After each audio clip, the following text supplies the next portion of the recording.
healers. He wants us to live in health, such that we are the givers of life. God doesn't want just to bless Abraham. He wants to make him a blessing.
Men through the ladder of demand.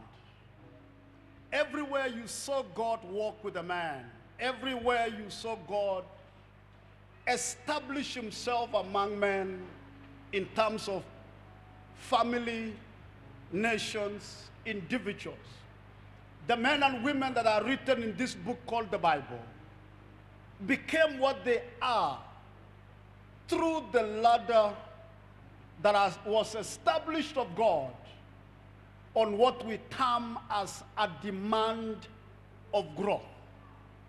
God grows men by establishing demands. There is always the next position in God. There is always another dimension in God. And it is true, because when you look at the Bible, every man who walked with God walked a journey that was not predictable to a human mind, human understanding or reasoning. Because God grows men by raising or establishing a demand that is greater than their current capacity. Noah is told to build an ark without a reference point. Abraham is told to go to a journey he had never been. Actually, if you look at the scriptures, most of the things we see in the Bible that give us today a sense of confidence and trust in God, most of these men and women were the originators of that experience. They were the first ones. They were the first ones to take that walk. They were the first ones to take that journey. They are the originators of that walk with God. Throughout the Bible, David had never killed a Goliath. Elijah had never confronted an army of witches and wizards.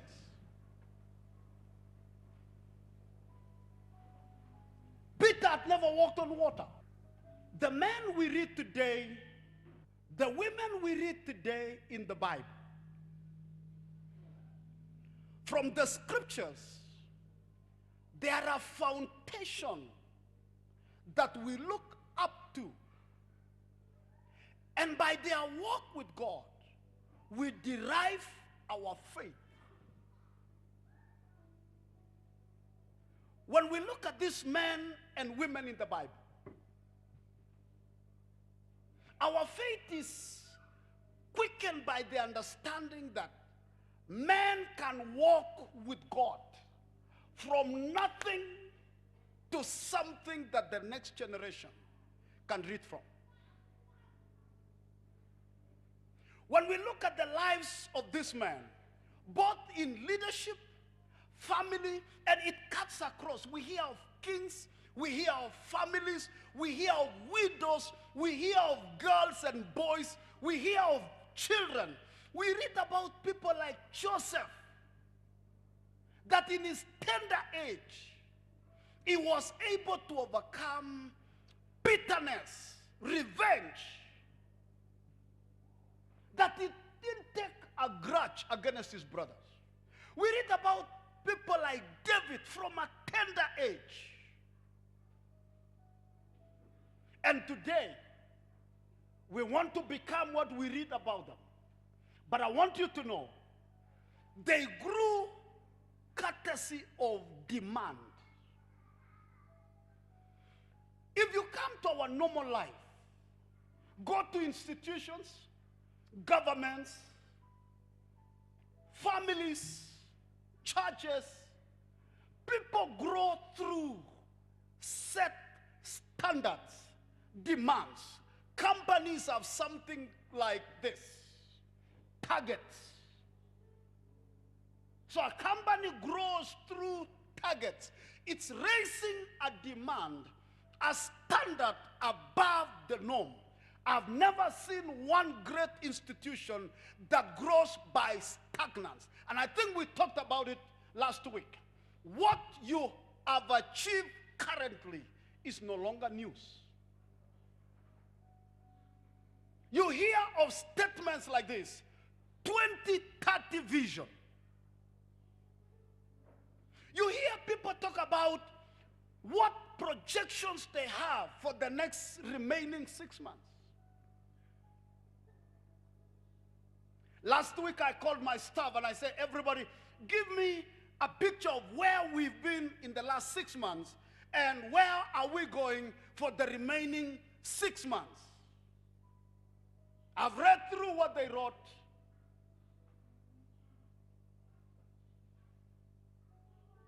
Today, you achieved what you have achieved because you set targets. One of the regrets in life today is if your time does not reflect your targets in life. At age 20, I want to have been this. At age 25, I would want to have achieved this. At age 30, I would want, at age 40 towards 50, you begin to do what we call catch up. You feel there are things you ought to have done by now, but not yet. And most of the time, that is where desperation comes on board. I want to give you an answer there for this morning. As God grows man by setting or establishing or creating demands that are higher than their current position, there must be a response from men. If you must grow like God grows you, while God sets and establishes demands for your growth, you must, and I want you to note this down, you must set and establish demands for your personal growth. Because men grow through demands. Discoveries were made out of demands. Progress are made out of demands. Those of you who understand a bit of economics, there is something called demand and supply, or supply and demand.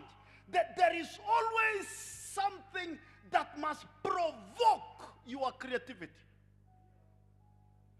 If you don't set demands, targets for your own life, there is a danger, ladies and gentlemen, of crossing through the seasons of life and become nothing. And I want to address you from my experience. It is possible to regret at the end of every year. As I'm talking to you right now, it is right into August. Because some people didn't set targets and establish demands and work on them. 7 months have elapsed. And all they have achieved is age. And all they talk about it is unfairness of life. I want you to write this statement down and never forget. If you wrote nothing else, please don't forget this. Life responds to demands. Life responds to demand. I want you to write this next statement. Success is a reward of demand. Success is a reward of demand. I want you to write this statement again. Nobody gives you what you don't demand. Nobody gives you what you don't demand. So what is life? Life is a progress that has been established on the path of demand. Now listen, friends. Life is a pilgrimage, like we said before. It's a journey. But it is such a journey that if there is no friction, there will be no motion. It is such a journey that if you sleep and wait for it to come, you will die. Everything about life is ahead of you. If you look at the work of God with man, you realize God placed everything you need ahead of you. Listen, if you are not happy where you are, move to the next position. If you've not had a breakthrough where you are, the breakthrough is in the next move. If you are not doing well where you are, the grace is in the next season. That's why God gave us time. Time is progressive. God gave us age. Age is progressive. That's why the Bible hates laziness, idleness. And my Bible says an idle mind is a workshop of distraction. I don't know about you, But as you grow up, you begin to realize some few things. Your mind is so precious that the only thing you should engage on your mind are things that give meaning to your life, secure your future, and give you relevance. That you have no time to think about people and issues and thoughts that don't add value to your life. Life is progressive. Life is a journey. Genesis 28. Personal demands as a principle of growth. Personal demand as a principle of growth. Say that with me.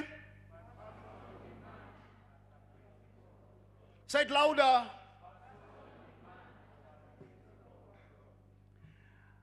If you grew up from the background I grew from, which I'm sure you did, most of us were grown through such aggressive demands that your vision, your desire for life, your longing for life was for a moment you will get out of that environment. You were subjected to such a process of demand that instead of learning from them, you made it your vision. And your dream was, I long for a day when nobody wakes me up early in the morning. I don't enjoy every bit of the process. You long for a moment you will be out of school. You long for a moment when nobody will question how you spend your time. Anybody who is in my category? Instead of learning from the process of life, we made them our vision. And most of us have achieved our vision. Nobody wakes up early. Nobody reminds you anything. Nobody disciplines you anymore. And anybody who challenges that reminds you of your pain. We sleep more than when we work. Nobody questions how we use our money. We are answerable to nobody. Why? Because while it was a process of development, we made it our vision. I long for a moment when I will be independent. 21, free. Nobody calling me, nobody asking me questions. A girl told me one day, the last time somebody pinched me was in class 7, and I don't embrace that. I am enjoying freedom. Now, the danger to this is this. When you graduate from someone's accountability, if you don't sign up for another one, there is a tendency that you begin your distraction.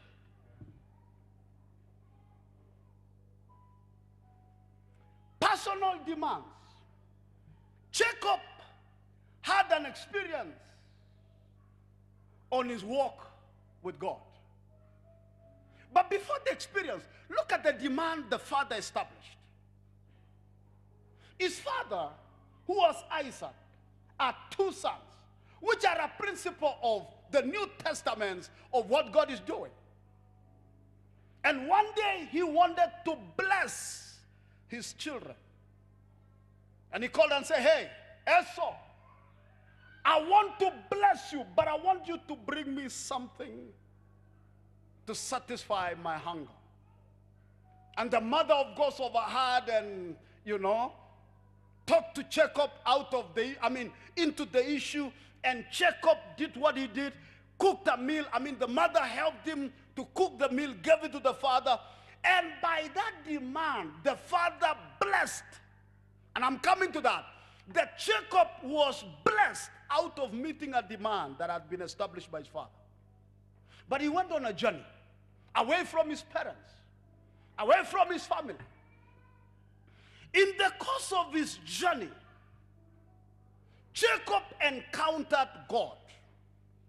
In chapter 28, verses 12, Jacob established a demand on himself that will inform his walk with God and his journey of faith. The Bible says he had a dream. And in that dream, there was a ladder that went up to heaven. And he saw on that ladder, in a dream, angels ascending and descending. When he woke up from that dream, he said the following words. He said, I am surprised, in verses 12. The Bible says, and he dreamed that there was a ladder set up on the earth. A ladder set up on the earth. And the top of it reached the heavens. The ladder was set where? On earth. Remember, growing through the ladder of demand. So that means there was need to climb. So angels were ascending, climbing up and climbing down. Verses 13 says, and behold, the Lord stood over and beside him and said, I am the Lord, the God of Abraham, your father, and the God of Isaac. I will give to you and to your descendants the land on which you are sleeping, you are lying on. And your offspring shall be. Look at verses 17. Verses 17 says something like this. He was afraid and said, and so when he was afraid, he said, how to be feared and reverend is this place. This is none other than the house of God. And this is the gateway of heaven. Now, I want you to hear those words. He did not say this is the gateway to heaven. He said this is the gateway of heaven. There's a difference between the gate to heaven and the gate of heaven. Because the gate serves two things, entry and exit. So when Jacob is saying the gate to heaven, he's addressing a matter, the gate of heaven. Look at verses 18. And Jacob rose early in the morning and took the stone he had put under his head, and he set it up for a pillar, a monument to the vision in his dream. A monument to the vision in his dream. And he poured oil on its top. That was dedication. He dedicated the place. And he named that place Bethel. He called the place Bethel, the house of God. But the name of that city before was called Luz. Then Jacob made a vow. Let's read together that vow, saying, everybody, yes, yes. Some people are not reading.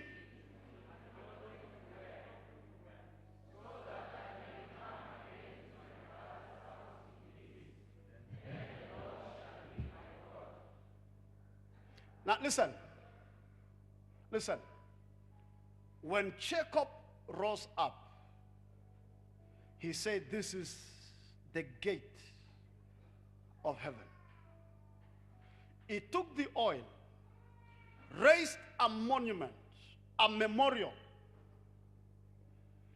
and gave the name, this is the house of the Lord. That was the meeting point between Jacob and God. Now, I want you to hear this. That was the gateway of Jacob to heaven. That was his place of encounter. That is where his breakthrough happened. That is his place of transformation. That was a place where Jacob and his destiny changed. And Jacob said the following words: if the Lord will lead me and guide me and give me food and clothing to wear, so that I may come again to my father's house in peace, then the Lord shall be my God. And this stone, which I have set up as a pillar, a monument, a memorial, my place of encounter, give me your attention. Then this house, this place shall be God's house, a sacred place to me. To who? To who? To us or to me? Now I want you to keep those words. It was a place of breakthrough to Jacob. It was a place of encounter to Jacob. It was a gateway to Jacob. It was a transformation to Jacob. It is when Jacob linked his earthly dream to heavenly supply. So he says, I will anoint this place. I'll put a monument. I will dedicate. I will come back. And this place shall be the house of God. He called it the house of God. His place of encounter, his place of breakthrough became his personal place of worship. So he says, I will come back. And of all the increase of possession that you give me, I will give the 10th to you. Where? In this place. And this stone which I have set as a pillar. Come on, go to the next verse. So then Jacob went as he should have gone on his way 400 miles and came to the land of the people of the east. And you know the story that happened. He encountered someone. He became his shepherd boy, wanted to marry one of the girls he loved, and then the culture said the first girl must be married before the second one, and you know the story. But the story goes back. Jacob made a covenant, made a vow, and he said, Lord, I am going. As you lead me, if you protect me, I will come back. And he mentioned two things. I will build a house for the Lord in this position, my place of encounter. Number two, of everything you give me, I'll give my tithe. Jacob established a personal demand for his walk with God. Jacob established a personal demand on his walk with God. And this is important, ladies and gentlemen, because the Bible says he made a personal commitment. He made a vow. So in other words, Jacob will go nowhere. No matter how successful he would be, he had made a commitment, a vow. Why? Because demands establishes what we call covenants. Demands establishes covenant. People make vows, people make covenants that put demand on themselves.